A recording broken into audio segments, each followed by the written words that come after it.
Hasan balik lagi di channel CS Anim. Di video kali ini, masih tetap Mimin lanjutin alur cerita anime Hajime no Ippo part 7-nya ya. Yuk langsung aja kita mulai. Cerita berlanjut ketika di dalam game.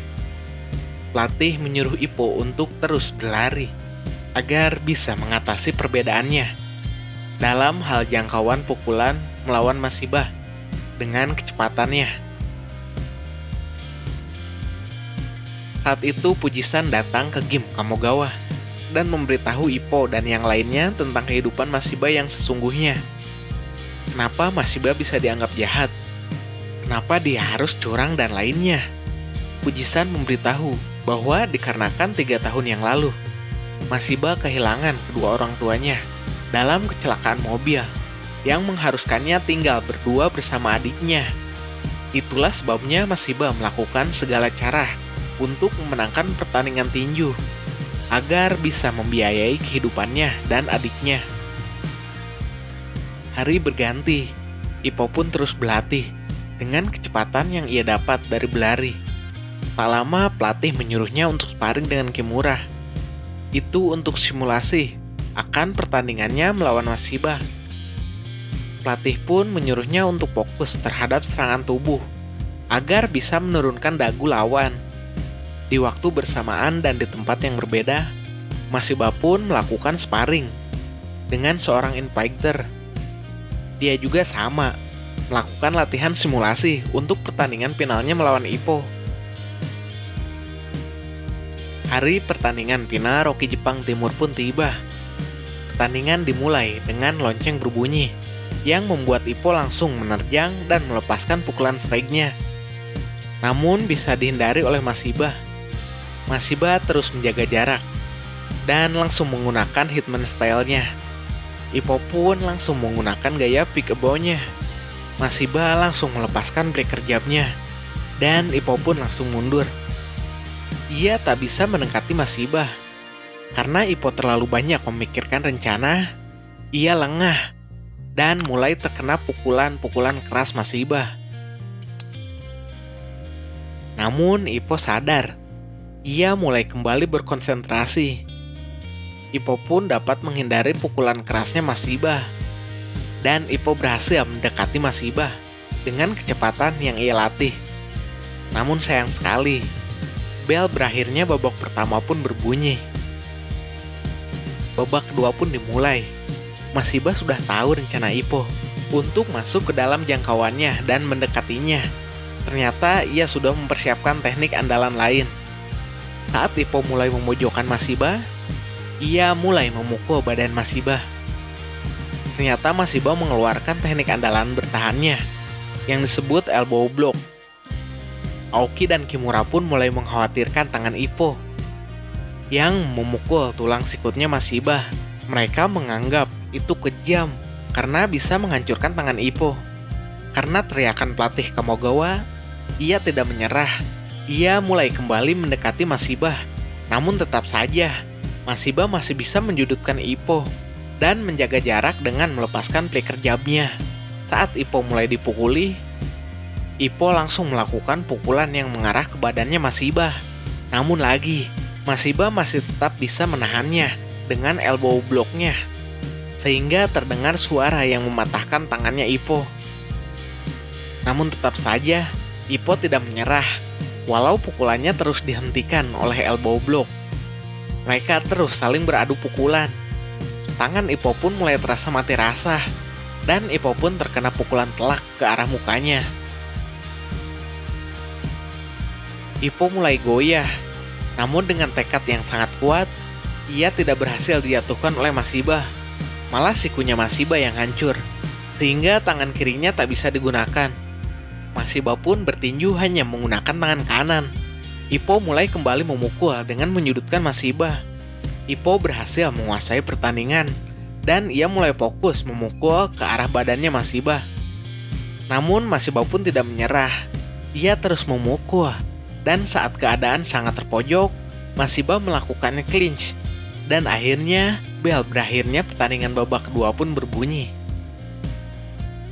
Saat jeda, pelatih mulai mengkhawatirkan tangan kanan Ippo.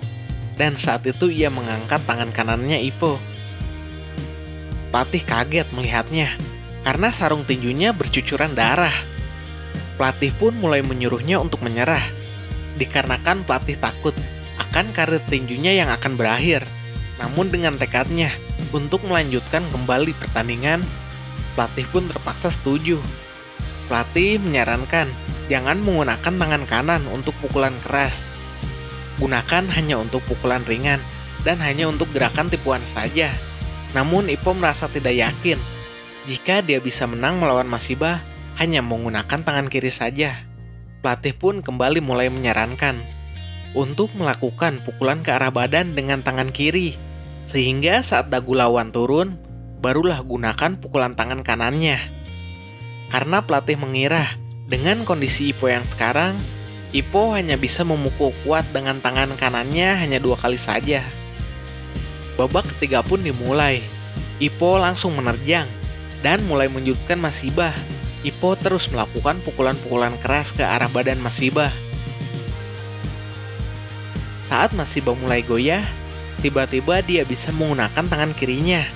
Dan ia berhasil melakukan flicker jab tepat ke arah wajah Ippo, dikombo dengan pukulan andalan lainnya, popping rag.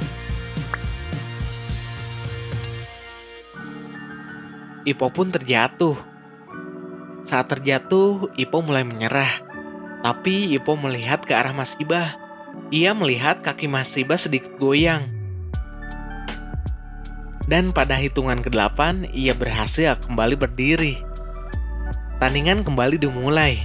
Ippo langsung masuk ke dalam jangkauan Masiba dan mulai memukul ke arah badan Masiba dengan tangan kanannya. Masiba mulai goyah dan ia pun terpojok. Namun ia tetap bisa berdiri. Saat Ippo akan kembali melakukan pukulan, Masiba mulai dengan kecurangannya. Ia terus melakukannya clinch untuk mengulur waktu. Namun Ippo cerdas. Ia terus memukuli badan Masiba walau terkena clinch. Ippo pun berhasil melepaskan clinch-nya Masiba dengan pukulan kerasnya. Di saat itu, Ippo kembali langsung menerjang Masiba. Dengan cepat, ia melepaskan uppercut tepat ke arah dagunya. Dan dikombo dengan pukulan strike-nya. Hingga Masiba pun terjatuh.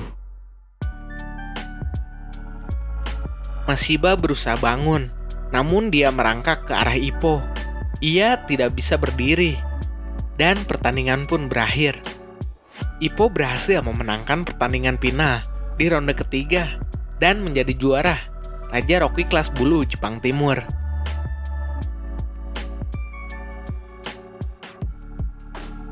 Setelah pertandingan, upacara penghargaan dimulai. Ippo berhasil menjadi MVP kelas bulu. Ippo pun sangat bangga dan senang. Ia berhasil menjadi juara dan MVP kelas bulu Raja Rocky Jepang Timur. Ippo mulai terkenal. Ia muncul di majalah tinju dengan rekor menang 6 kali pertandingan dengan 6 kali KO. Cerita berlanjut saat di sekolah. Umezawa Geng memberi selamat karena Ippo telah menjuarai turnamen. Umezawa menantikan Ippo untuk kembali bertarung di pertandingan turnamen All Japan. Namun dengan berat hati, Ippo harus mengundurkan diri dari turnamen All Japan dikarenakan tangan kanannya patah yang harus menghabiskan waktu istirahat selama 2 bulan.